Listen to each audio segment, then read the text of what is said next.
राधे राधे, हरे कृष्णा, श्री हरिदास। कैसे हो आप सभी? मैं उम्मीद करती हूँ कि आप सभी बहुत ही अच्छे होंगे।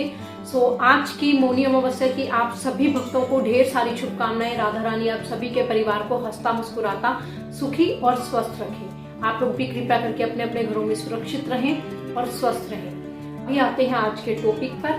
तो आज का जो विषय था वो था कि बच्चों को हम पूजा पाठ से कैसे जोड़ सकते हैं। मैंने पिछली वीडियो में भी बताया था कि बहुत सारे पेरेंट्स की ऐसी शिकायत होती है कि उनके बच्चे जो है वो पूजा पाठ नहीं करते हैं, या फिर उनके बच्चे जो हैं वो पूजा पाठ को समझते नहीं हैं। क्योंकि बहुत सारे पेरेंट्स जो ऐसे होते हैं वो अपने बच्चों के होने पर जब बच्चे हमारे घर में होते हैं तब हम लोग पूजा पाठ नहीं कर पाते, क्योंकि समय जो है वो उस तरीके से हमारा प्रतिबद्ध नहीं हो पाता कि हम अपने बच्चों के साथ में वो पूजा पाठ कर सके या अपने बच्चों को उस चीज की महत्वता को समझा सके। इस चीज के लिए जो वीडियो है वो मैं पहले अपलोड कर चुकी हूँ। आप लोग डिस्क्रिप्शन में जो लिंक होगा वहां से आप लोग जा सकते हैं। और आज का जो विषय है बच्चों के पूजा पाठ से रिलेटेड, वो है हमारे मंदिरों की, तीर्थ स्थलों की यात्रा।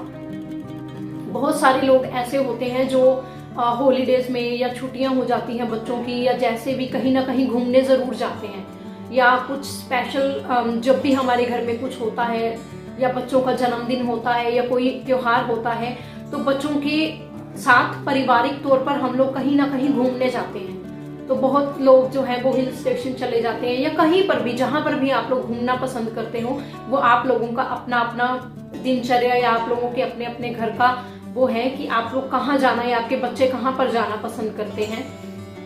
तो इस चर्चा में हम ये कहेंगे कि अगर आप लोग अपने बच्चों को पूजा पाठ से जोड़ना चाहते हैं, उन्हें उस चीज का महत्व समझाना चाहते हैं, भगवान के प्रति उनकी रुचि लाना चाहते हैं कि वो भी प्रभु भक्ति में ध्यान दें, तो अपने बच्चों को धीरे धीरे करके किसी भी ओकेजन में या फिर उनकी छुट्टियों में किसी ना किसी एक मंदिर की या फिर किसी ना किसी एक तीर्थ स्थल की यात्रा जरूर करवाएं और उसके बारे में अपने बच्चों को पूर्ण रूप से ज्ञान दें। जैसे अब मान लीजिए मेरे घर में लड्डू गोपाल जी हैं, या मैं अपने कान्हा जी और श्री जी की सेवा करती हूँ, तो मैं बिल्कुल मेरी बेटी को वृंदावन धाम लेकर जाती हूँ। कान्हा जी के जितने भी मंदिर हैं वहां पर हम लोग दर्शन करने जाते हैं। मैं अपनी बेटी को दर्शन करवाती हूँ। बरसाना धाम जाते हैं, उस चीज की महिमा बताती हूँ कि ये कौन थे या उस भगवान की क्या महिमा है। आप लोग भी घर में जिसको भी मानते हो, आप लोग माता रानी को मानते हो तो अपने बच्चों को वैष्णो देवी लेकर जाएं, चिंतपूर्णी लेकर जाएं, या आप लोगों के घर के आसपास में जो भी मंदिर हो, जो आप लोगों के घर में बिल्कुल पास में पड़ता हो। आप लोगों के पास अगर रेगुलरली टाइम नहीं है तो आप अपने बच्चों को कोई भी दिन चूज कर लीजिए, सोमवार या फिर मंगलवार या शनिवार, जो भी आप लोग दिन शुभ मानते हैं, कि बहुत से घरों में बहुत से अलग अलग दिन शुभ माने जाते हैं।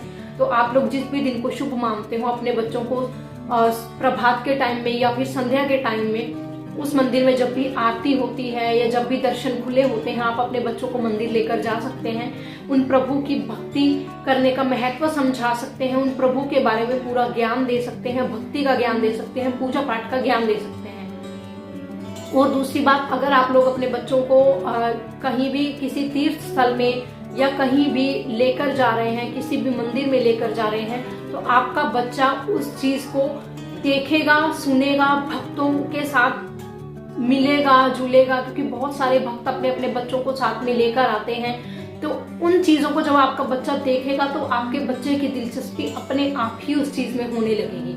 पर ध्यान रहे, आप जब भी अपने बच्चों को किसी भी मंदिर में लेकर जाएं, उनके दर्शन करवाएं, प्रभु के दर्शन करवाएं, तो उस चीज का महत्व, उनकी पूजा पाठ करने का तरीका अपने बच्चों को जरूर समझाएं। चाहे आप किसी भी ओकेजन में जा रहे हैं तो ध्यान रखें कि अपने बच्चे को आप एक टारगेट बना लीजिए, एक उद्देश्य बना लीजिए कि हमें अपने बच्चे को महीने में, 2 महीने में या 6 महीने में एक बार किसी ना किसी तीर्थ स्थल पर या किसी ना किसी मंदिर में जरूर लेकर जाना है।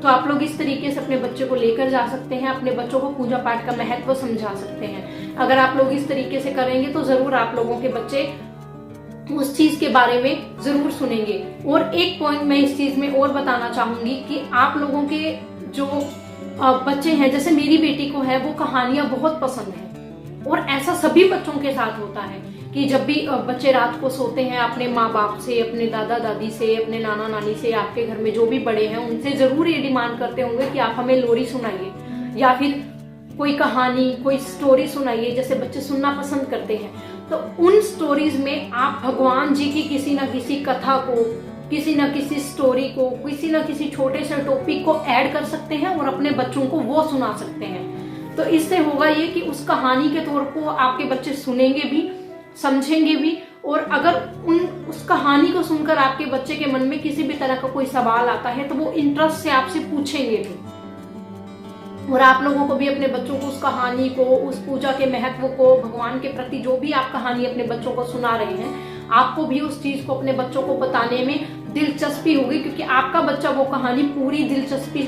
के साथ में सुनेगा भी और शायद समझने की कोशिश भी करेगा कि आप अपने बच्चे को कहना क्या चाह रहे हैं।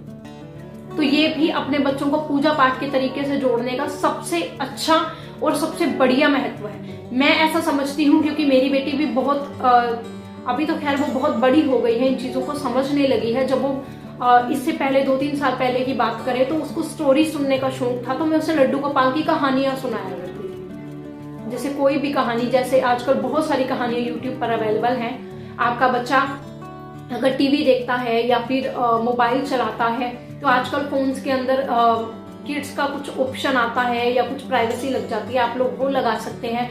बच्चों को भगवान की कहानियों से जोड़ सकते हैं सोशल मीडिया के थ्रू भी। तो आपका बच्चा इन सब चीजों से धीरे धीरे अपने आप ही भगवान के प्रति जुड़ने लग जाएगा। जिस भी तरीके से आप अपने बच्चे को भगवान से जोड़ सकते हैं, कोशिश कीजिए जोड़ने की, क्योंकि ये उनके लिए भी और आपके परिवार के लिए भी, बच्चों को अच्छे संस्कार देने के लिए भी बहुत बहुत जरूरी है।